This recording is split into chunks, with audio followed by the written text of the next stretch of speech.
Good morning, students. In our last class, we have been discussed some fractions. What is fraction? Proper, improper fraction, like, unlike, mixed, or unit fraction. Today, we will discuss about how to arrange fractions in ascending and descending order. उनको ascending और descending order में कैसे arrange करते हैं? Okay? Taking one example. Example number 6 मैं आपको example एक पूरा एक्सप्लेन करूंगा. Okay, so arrange these fraction in ascending and descending order. आपको 3 फ्रैक्शंस गिवन है. ओके, अब हमें इनको कौन सा स्मॉल है कौन सा बिग है ये चेक करने के लिए हम क्या करते हैं, इनका जो डिनोमिनेटर है, डिनोमिनेटर कौन सा होता है, नीचे वाला पार्ट. डिनोमिनेटर को 4, 8 और 12 है, इनको क्या करते हैं हम इक्वल कर दें. तो इक्वल करने के लिए हमें क्या करना होगा, we taking LCM. Okay, so first of all take LCM of 4, 8 and 12.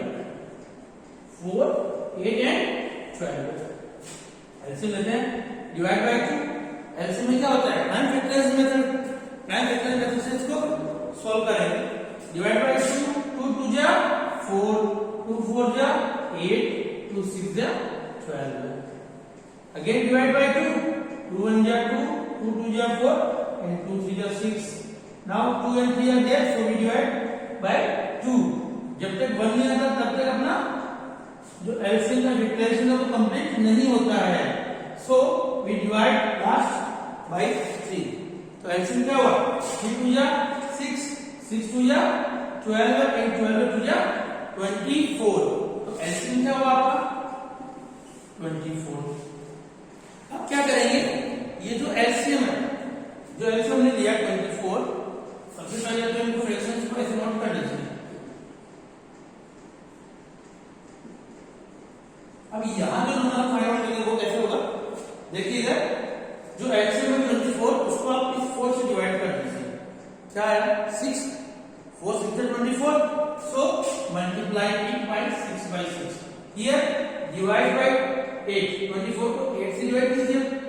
8 3 जा 24, 8 3 जा 24, सो मल्टीप्लाई बाय 3 by 3 और लास्ट में 24 को डिवाइड कीजिए 12 से.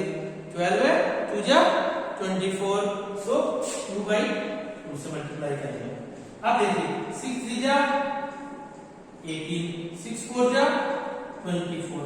इसमें क्या होगा, जो हमने एलसीएम दिया ना सब उसके इक्वल आ जाएगा नीचे वाले.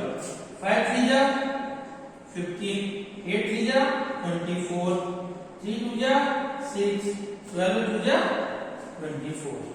ओके, अब देखिए सबसे 24 24 हो गया. 3 फ्रैक्शंस है अपने पास, एक में 18 आ रहा है ऊपर वाला न्यूमरेटर, एक में 15 है और एक में 6 है. और हमें अरेंज किसमें करना है इसको, असेंडिंग ऑर्डर में. देखो दोनों ऑर्डर में आपको साथ ही बता रहा हूं, असेंडिंग और डिसेंडिंग ऑर्डर को मैं आपको एक ही क्वेश्चन में एक्सप्लेन कर रहा हूं पहले, फिर आपको जैसा क्वेश्चन में गिवन हो वैसा उसको वर्क करेंगे. अब देखिए असेंडिंग ऑर्डर में नोट कर रहा हूं A. What is ascending order, ascending order में क्या होगा, हम सबसे पहले स्मॉलेस्ट जो फ्रैक्शन है वो नोट करेंगे. तो स्मॉलेस्ट फ्रैक्शन कौन सा होगा, जिसका न्यूमरेटर सबसे स्मॉल है. न्यूमरेटर सबसे स्मॉल किसका है 6. देखिए 18 15 और 6 है, तो सबसे छोटा स्मॉल कौन सा, स्मॉलेस्ट कौन सा होगा 6 by 24. और 6 by 24 का फ्रैक्शन क्या था 3 by 12. तो सबसे पहले क्या आएगा 3 by 12 और फिर ये साइन लेस देन का साइन. क्यों 3 by 12 इज लेस देन. अब आगे कौन सा आएगा, जो इन दोनों में से स्मॉल होगा, क्योंकि ये तो नोट हो गया. इनमें से स्मॉल कौन है 15 by 24. तो 15 by 24 के लिए क्या है 5 by 8. अब उससे जो लास्ट में रह गया 18 by 24 के लिए क्या है 3 by 4. ये तो हो गया आपका असेंडिंग ऑर्डर. अब मैंने ये नोट किया, आपको कंप्लीट नोट करना है असेंडिंग ऑर्डर. अब इसी क्वेश्चन में मैं आपको बता देता हूं डिसेंडिंग ऑर्डर. डिसेंडिंग यानी पहले हाईएस्ट जो टॉप या बिगेस्ट है उसे नोट करेंगे, फिर उससे स्मॉल, फिर उससे स्मॉल, फिर उससे स्मॉल. यानी एक नोट करने के बाद में आपको क्या करना है, मान लीजिए 3 फ्रैक्शंस है यहाँ पे, इन तीनों में से हाईएस्ट या हम कहें बिगेस्ट कौन सा है, बिगेस्ट कौन है 18. 18 by 24 के लिए फ्रैक्शन क्या है 3/4. तो 3/4 पहले नोट होगा. और फिर ये साइन, क्योंकि ये बिग है, ये बिग है ना। अब हम क्या नोट करेंगे इसको आगे, जो इन दोनों में से स्मॉल है, इन दोनों में से कौन सा हुआ 15/24, और उसके लिए फ्रैक्शन क्या गिवन था 5/8, तो 5/8 नोट करेंगे इसके बाद में, फिर ये साइन, और लास्ट में जो रह गया 3/, ये जो डिसेंडिंग ऑर्डर है ये बिल्कुल इससे उल्टा होगा, पहले देखो 3/4, 5/8 और फिर 3/12, तो ये असेंडिंग ऑर्डर और ये डिसेंडिंग ऑर्डर। मैंने दोनों को आपको कंपेयर इसलिए किया है क्वेश्चन में, जिससे आपको ज्यादा क्लियर हो जाए क्वेश्चन। ओके, तो हमें जो डिनोमिनेटर है उसको सबसे पहले इक्वल करना होता है, फिर असेंडिंग और डिसेंडिंग करने में कोई ज्यादा प्रॉब्लम नहीं आती, बट आपको ये फ्रैक्शन यहाँ वही नोट करना है जो क्वेश्चन में गिवन है, ये वाले नोट नहीं करना है, इसका जो फ्रैक्शन गिवन था क्वेश्चन में वही नोट करेंगे। Okay, note it.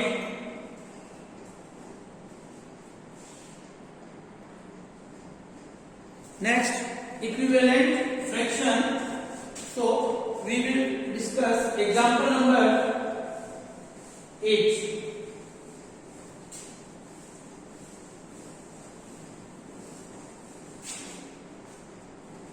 एग्जाम्पल 7 आप कीजिएगा, असेंडिंग और डिसेंडिंग ऑर्डर है उसको आप कीजिएगा, इससे आपका ज्यादा बेटर डिस्कस कर सकता हूं।